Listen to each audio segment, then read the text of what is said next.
Telugu Desam party అసలు జాతీయ పార్టీనేనా? జాతీయ పార్టీకి ఉండాల్సిన లక్షణాలేంటి? అసలు ఈసీ ఏం చెబుతుంది? ఎన్ని రాష్ట్రాల్లో ఎన్ని ఓట్లు ఉండాలి? ఎంత ఓట్ల శాతం ఉండాలి? ఈ పొలిటికల్ డ్రామా మొత్తం రాజకీయం కోసమేనా? ఈ వివరాలన్నీ ఈ వీడియోలో చూద్దాం. Hi everybody, welcome to Venky's thoughts. నేను మీ వెంకట్ మన్నెపుల. సూపర్ స్టార్ మహేష్ బాబు నటించిన దూకుడు సినిమా గుర్తుంది కదా. అందులో బ్రహ్మానందం గారికి ఒక క్యారెక్టర్ ఉంటుంది. ఆ క్యారెక్టర్ పేరు ఏంటి అంటే పద్మశ్రీ.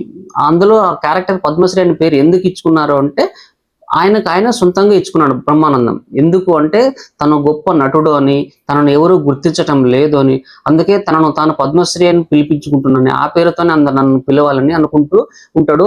అదే విధంగానే అందరూ ఆయన పద్మశ్రీ పద్మశ్రీ అని పిలుస్తూ ఉంటారు. సో ఈ సీన్ నాకు ఎప్పుడు చూసినా, యూట్యూబ్ లో కానీ రీల్స్ లో కానీ చూసినప్పుడల్లా, దూకుడు సినిమాలను బ్రహ్మానందం గారిని చూసినప్పుడల్లా నాకు తెలుగుదేశం పార్టీనే గుర్తుకొస్తుంటుంది. ఎందుకు అంటే తెలుగుదేశం పార్టీ కూడా జాతీయ పార్టీ అని ఊదరగొడుతూ ఉంటుంది. ఎప్పుడు చూడు తెలుగుదేశం జాతీయ పార్టీ అని మీడియాలో చెప్పుకుంటూ ఉంటుంది. మీడియా కూడా అదే విధంగా రాస్తూ ఉంటుంది. అసలు తెలుగుదేశం పార్టీ జాతీయ పార్టీనా, అవునా కాదా అనేది ఒక్కసారి మనం విశ్లేషించుకున్నాం. అసలు election commission of India rules ఏం చెబుతున్నాయి? మన దేశంలో జాతీయ పార్టీకి ఉండాల్సిన అర్హతలు ఏంటి, నిబంధనలు ఏంటి, ఎన్ని రాష్ట్రాల్లో ఓట్ల శాతం ఉండాలి అనేది ఇప్పుడు చూద్దాం. అసలు ఇప్పుడే ఈ టాపిక్ గురించి ఎందుకు అంటే, మొన్న నారా చంద్రబాబు నాయుడు అంటే ఆ తెలుగుదేశం జాతీయ పార్టీ అనే చెప్పుకునే పార్టీ జాతీయ అధ్యక్షుడు నారా లోకేష్ ను జాతీయ పార్టీ వర్కింగ్ ప్రెసిడెంట్ గా నియమించాడు అన్నమాట. ఒక రాష్ట్ర పార్టీ అధ్యక్షుడు జాతీయ పార్టీకి వర్కింగ్ ప్రెసిడెంట్ నియమించడం అనేది ఇప్పుడు చర్చనీయాంశం అయింది.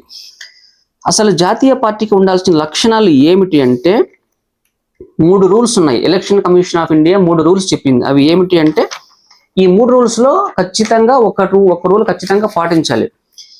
ఫస్ట్ రూల్, 4 రాష్ట్రాల్లో అది గుర్తింపు ఉండాలి. కనీసం 4 రాష్ట్రాల్లో రాష్ట్ర పార్టీగా గుర్తింపు ఉండాలి. అంటే ఎలక్షన్ కమిషన్ రికార్డులు అంటే 4 స్టేట్స్ లో ఎన్ని 4, ఫర్ ఎగ్జాంపుల్ ఆంధ్రప్రదేశ్, తెలంగాణ, తమిళనాడు, కర్ణాటక, ఈ 4 రాష్ట్రాల్లో ఆ పార్టీ రాష్ట్ర పార్టీగా గుర్తింపు ఉండాలి. అటువంటప్పుడే ఆ పార్టీని జాతీయ పార్టీ అని పిలుస్తారు. లోక్సభ సీట్లు మరియు ఓట్ల శాతం ఏ విధంగా ఉండాలి అంటే, లోక్సభ లేదా అసెంబ్లీ ఎన్నికల్లో కనీసం 4 రాష్ట్రాల నుండి 6% ఓట్లు పోలు కావాలి. అంటే మొత్తం ఓట్లలో 6% ఓట్లు ఈ పార్టీకి రావాలి అనమాట.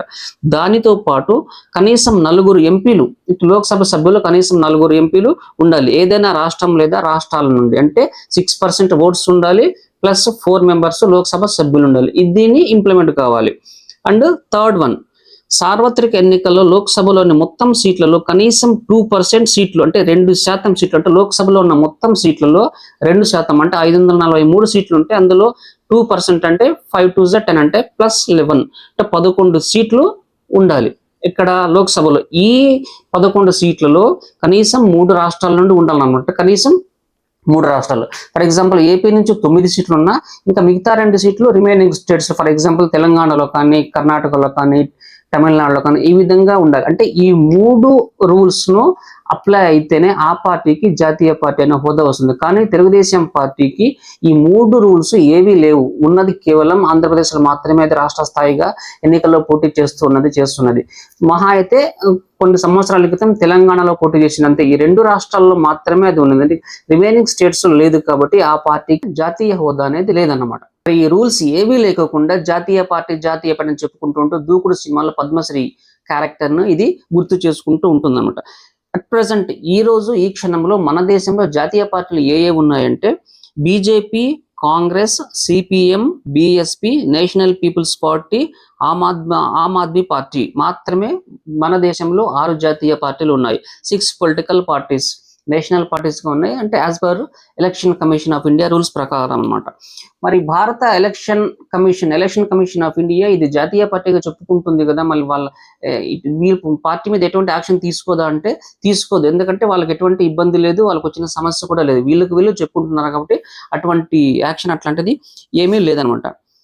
కనీసం తెలంగాణలో అయినా పోటీ చేస్తుందా అంటే తెలంగాణలో కూడా అసలు ఈ మధ్య కాలంలో అసలు పోటీ చేయటం లేదు. ఉమ్మడి ఆంధ్రప్రదేశ్గా ఉన్నప్పుడు పోటీ చేసిన తెలుగుదేశం పార్టీ తెలంగాణ రాష్ట్రం ఏర్పడ్డ తర్వాత కొన్నిసార్లు మాత్రమే పోటీ చేసింది. ఎప్పుడు చేసింది అంటే 2014 ఎన్నికల్లో అప్పుడు బీజేపీతో పొత్తు పెట్టుకుని 15 అసెంబ్లీ సీట్లలో గెలిచింది అనమాట. అంటే 14.7 ఓట్ షేర్ని సాధించింది. ఇక 2018 ఎలక్షన్లలో టీడీపీ కాంగ్రెస్తో కలిపి ప్రజాకూటమిగా ఏర్పడి పోటీ చేసింది. కానీ 13 చోట్ల పోటీ చేసింది, ఓన్లీ 2 చోట్ల మాత్రమే గెలిచింది, సత్తుపల్లి, అశ్వారావుపేటలో మాత్రమే.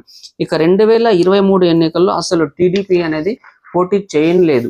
ఇక లోక్సభకు సంబంధించి 2014లో 17 స్థానాలకు గాను టీడీపీ ఓన్లీ ఒకే ఒక స్థానం మాత్రం, అది ఏది, మల్కాజిగిరిలో మాత్రమే విజయం సాధించింది.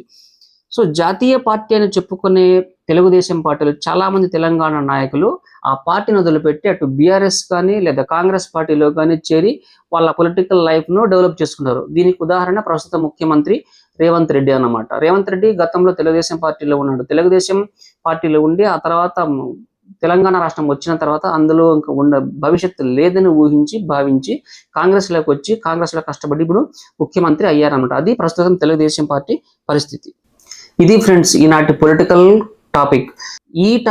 ఈ విషయంపై మీరేమనుకుంటున్నారు? తెలుగుదేశం పార్టీ అసలు జాతీయ పార్టీనా కాదా? మీ అభిప్రాయం ఏదైనా సరే కామెంట్ బాక్స్లో మీరు కామెంట్ చేయండి, నేను వాటికి రిప్లై ఇస్తాను. ఇటువంటి టాపిక్స్ కోసం రెగ్యులర్గా మీరు ఛానల్ని ఫాలో కండి, సబ్స్క్రైబ్ చేయండి. Please like and share. Thank you for watching. మీ వెంకట్ మన్నెపుల.